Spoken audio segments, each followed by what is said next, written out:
चलो देखो, हम लोग आज पढ़ने वाले हैं कंट्रासेप्टिव डिवाइस। क्या पढ़ेंगे? Contraceptive device. ठीक, ऐसे डिवाइस जो कंट्रासेप्शन काज करते हैं। ठीक ना? क्या काज करते हैं? कंट्रासेप्शन। मतलब तो कंट्रासेप्शन का मतलब क्या होता है, ध्यान देना। तो कंट्रासेप्शन पहला वर्ड है यहाँ पे। कंट्रासेप्टिव डिवाइस के बारे में हम लोग पढ़ने वाले हैं।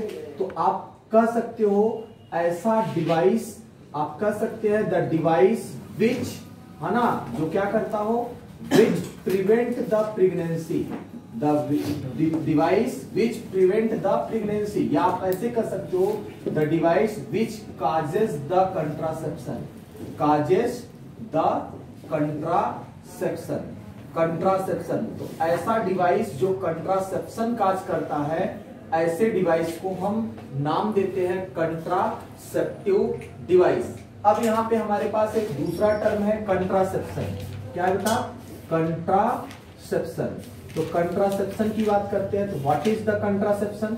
तो ध्यान देना, कंट्रासेप्शन कहते किसे हैं, है ना? तो सिंपली वी कैन से, कह सकते हैं प्रिवेंशन ऑफ प्रेगनेंसी, मतलब प्रेगनेंसी को रोकना।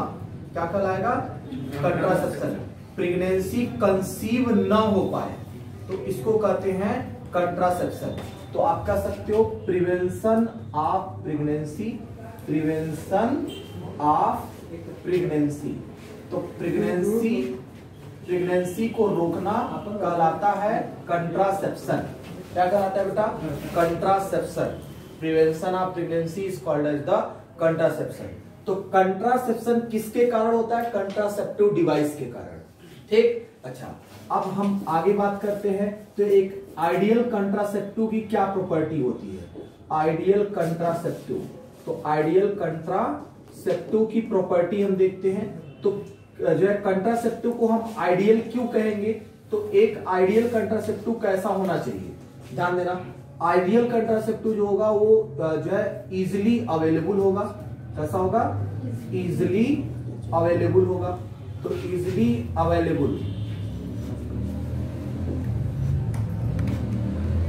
होगा, ठीक ना? इजिली अवेलेबल होगा मतलब मार्केट में आसानी से मिल जाएगा।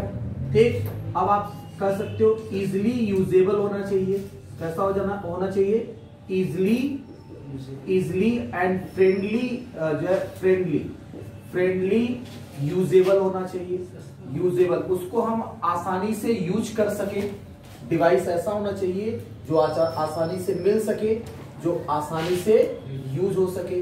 बात करना, ठीक। और कंट्रासेप्टिव डिवाइस कैसा होना चाहिए? रिवर्सिबल होना चाहिए। कैसा होना चाहिए? रिवर्सिबल। तो इसकी एक आइडियल प्रॉपर्टी होगी रिवर्सिबल भी। तो कंट्रासेप्टिव डिवाइस हमेशा रिवर्सिबल होना चाहिए, ठीक है ना? और क्या इसकी आइडियल प्रॉपर्टी होती है ना? लेस साइड इफेक्ट होना चाहिए, लेस साइड इफेक्ट।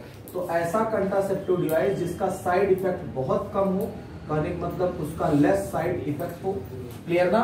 तो ये आइडियल प्रॉपर्टी होती है कंट्रासेप्टिव डिवाइस की, जो प्रेगनेंसी को रोकता है। बात क्लियर ना? तो तरह के कंट्रासेप्टिव डिवाइस हैं जिनके माध्यम से हम प्रेगनेंसी को रोक सकते हैं। क्लियर ना? ठीक, तो आप कह सकते हो मेथड ऑफ कंट्रासेप्शन, है ना? Method of contraception. तो मेथड ऑफ कंट्रासेप्शन, इसकी हम बात करते हैं। तो किस मेथड से या कौन से ऐसे डिवाइस है जिनके माध्यम से हम प्रेगनेंसी को रोक सकते हैं? तो ऐसे बहुत सारे डिवाइस हैं। तो पहला मेथड होता है बेटा नेचुरल मेथड। कौन सा होता है? Natural method. तो पहला हो गया नेचुरल मेथड, है ना? और दूसरा क्या होता है? तो दूसरा होता है बेटा, आप कह सकते हो बैरियर मेथड। क्या कह सकते हैं? बैरियर मेथड, है ना? और तीसरा जरा देखो, तीसरा क्या होता है? तीसरा होता है बेटा केमिकल कंट्रासेप्टिव। कौन सा होगा? Chemical contraceptive. तो केमिकल कंट्रासेप्टिव हो गया। नेक्स्ट हम बात करते हैं, नेक्स्ट कौन होगा? चौथा, ठीक ना? तो चौथा कौन सा कंट्रासेप्टिव हो सकता है? तो आप कह सकते हो ओरल कंट्रासेप्टिव होता है। Oral contraceptive. तो ओरल कंट्रासेप्टिव के अंदर ओरल पिल्स आते हैं, कंट्रासेप्टिव पिल्स आते हैं, मतलब टैबलेट आते हैं, जैसे मालाडी, जैसे सहेली, है ना? ये गर्भ निरोधक गोलियां होती हैं। ठीक, जो प्रेगनेंसी को होने नहीं देती, ठीक। अच्छा, इसके अलावा भी कई कंट्रासेप्टिव डिवाइस हैं, ठीक। तो नेक्स्ट हम बात करते हैं कौन सा होता है, इमरजेंसी पिल। कौन सा होता है, इमरजेंसी पिल। तो इमरजेंसी पिल होगा, ठीक ठीक, तो इमरजेंसी पिल्स हो गया, ठीक। अच्छा, इमरजेंसी पिल्स के अंदर बहुत सारे आते हैं, तो इमरजेंसी के कंडीशन में ये पिल्स लिए जाते हैं। नेक्स्ट कंट्रासेप्टिव आप कह सकते हो इंट्रा यूटेराइन डिवाइस होता है, इंट्रा यूटेराइन डिवाइस। तो इंट्रा यूटेराइन डिवाइस मतलब आईयूडीएस, क्या होगा, आईयूडीएस। तो इंट्रा यूटेराइन डिवाइसेस होते हैं ना, छठा कंट्रासेप्टिव है। इसके अलावा भी दूसरे भी कंट्रासेप्टिव्स होते हैं कि जैसे ना इंजेक्शन और इम्प्लांट। सातवां हो गया इंजेक्टिबल, है ना, इंजेक्टिबल एंड इम्प्लांट्स, है ना। तो इम्प्लांट्स ये भी एक कंट्रासेप्टिव है, इंजेक्टिबल और इम्प्लांट्स, क्लियर। नेक्स्ट आठवां कंट्रासेप्टिव आप कह सकते हो सर्जिकल मेथड। कौन सा होता है, सर्जिकल, है ना, सर्जिकल मेथड। तो सर्जिकल मेथड कौन सा हो गया, सर्जिकल मेथड। तो ये सारे कंट्रासेप्टिव डिवाइस है, कंट्रासेप्शन काज करवाने के मेथड है, ठीक ना। इनके माध्यम से इनका यूज करके हम प्रेगनेंसी को रोक सकते हैं। तो पहला हो गया नेचुरल मेथड, दूसरा हो गया बैरियर मेथड, तीसरा हो गया केमिकल कंट्रासेप्टिव, ठीक ना, जिसमें क्रीम जेल के फॉर्म में, जो है ऑइंटमेंट के फॉर्म में, है ना, जो है डोजेस फॉर्म आते हैं। ओरल कंट्रासेप्टिव हो गया, इमरजेंसी हो गया, इंट्रायूट्राइन डिवाइस हो गया, इंजेक्टेबल एंड इम्प्लांट्स हो गया, सर्जिकल मेथड हो गया। तो ध्यान देना, इन सारे कंट्रासेप्टिव में सबसे ज्यादा फेल होने के चांसेस किसके होते हैं, नेचुरल मेथड। किसके होते हैं, नेचुरल। तो आप कह सकते हो maximum failure of chance of failure, maximum chance of failure, है ना, जो है फेल्योर। तो मैक्सिमम चांस ऑफ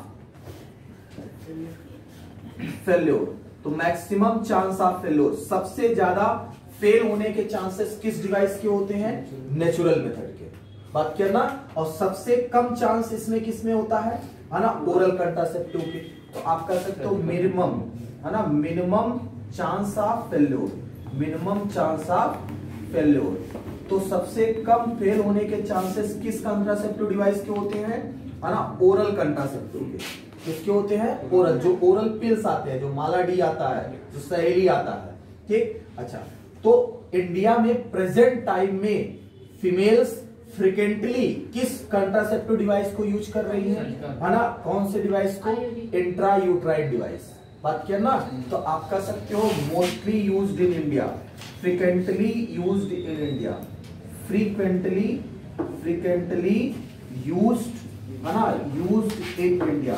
तो इंडिया में फीमेल सबसे ज्यादा किस कंट्रासेप्टिव डिवाइस की यूज किया जा रहा है, इंडिया में कौन से कंट्रासेप्टिव डिवाइस सबसे ज्यादा यूज किए जा रहे हैं, तो वो है इंट्रा यूट्राइन डिवाइसेस। बात समझ में आया ना। अच्छा, इसमें परमानेंट कंट्रासेप्शन का मेथड कौन होता है, सर्जिकल मेथड, है ना। एक बार ये मेथड परफॉर्म कर दिया गया, फिर कंट्रासेप्शन जो है, फिर प्रेगनेंसी नहीं होगा, तो इसको आप परमानेंट कहते हो। क्या कहते हो, दिस इज द परमानेंट, है ना। तो परमानेंट मेथड ऑफ कंट्रासेप्शन, ये कंट्रासेप्शन का परमानेंट मेथड होता है, ठीक। अब हमको एक एक करके इसमें पढ़ना है। तो सबसे पहले हमको बेटा पढ़ना है नेचुरल मेथड। कौन सा पढ़ना है, नेचुरल ना, नेचुरल मेथड। तो नेचुरल मेथड की हम बात करते हैं बेटा, तो नेचुरल मेथड के फेल होने के चांसेस बहुत ज्यादा होते हैं, नेचुरल मेथड के फेल होने के चांसेस बहुत ज्यादा होते हैं। बात समझ में आना, ठीक। अब जरा ध्यान देना, नेचुरल मेथड में 3 आते हैं, कितने आते हैं, 3। तो पहला मेथड होता है पीरियोडिक अब्स्टिनेंस। कौन सा होता है, पीरियोडिक अब्स्टिनेंस।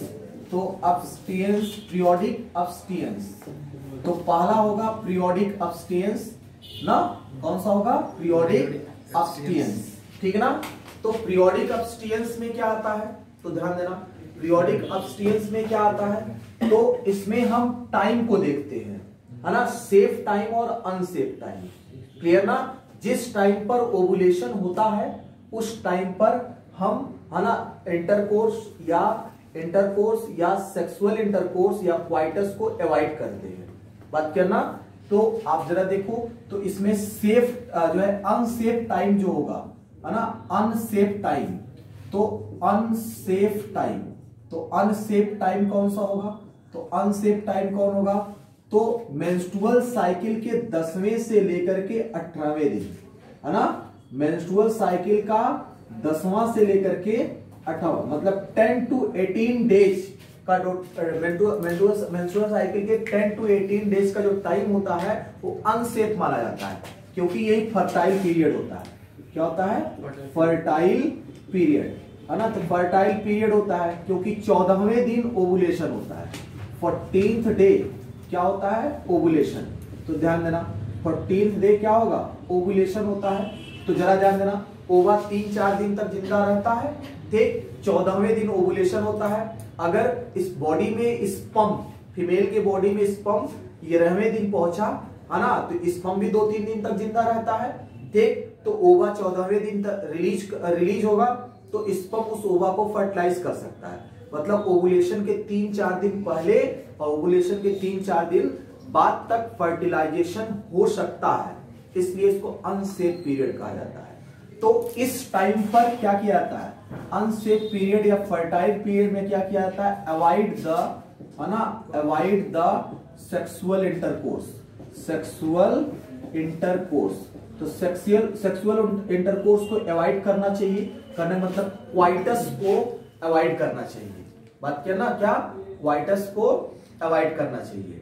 क्लियर ना? अच्छा, दूसरा सेफ पीरियड होता है ना। दूसरा इसमें क्या होता है? Safe period. तो सेफ पीरियड क्या होता है बेटा? सेफ पीरियड किसे कहेंगे? तो ध्यान देना, सेफ पीरियड मतलब 10 दिन के पहले और 18 दिन के बाद, है ना, बिफोर 10 डेज। क्या होगा? बिफोर 10 डेज और आफ्टर, है ना, आफ्टर 18 डेज। बिफोर 10 डेज और आफ्टर 18 डेज, ये क्या होता है? Safe period.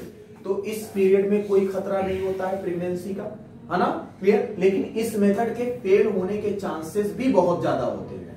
क्लियर ना? ठीक। अच्छा, दूसरा मेथड इसके अंदर आता है बेटा क्वाइटस इंटरप्ट। क्या आता है? क्वाइटस क्वाइटस इंटरप्ट, ठीक ना, या आप इसको कह सकते हो विथड्रॉवल मेथड, है ना, विथड्रॉवल मेथड। इसको हम क्वाइटस इंटरप्ट या विथड्रॉवल मेथड के नाम से भी जान सकते हैं। तो बेटा क्वाइटस इंटरप्ट या विथड्रॉवल मेथड का मतलब क्या होता है, जरा सीखते हैं।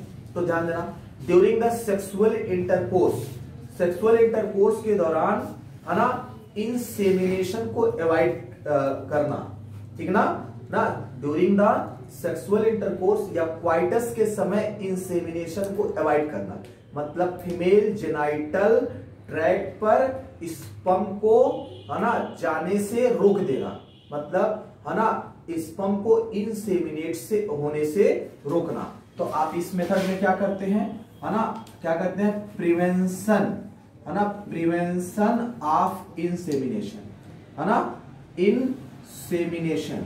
Insemination, prevention of insemination during coitus के टाइम पर इंसेमिनेशन होने से रोकना। कैसे? Withdraw of penis from the genital tract. बात समझ में आया ना? और तीसरा, इसमें जो तीसरा मेथड होता है उसको कहते हैं लैक्टेशनल एमिनोरोहिया।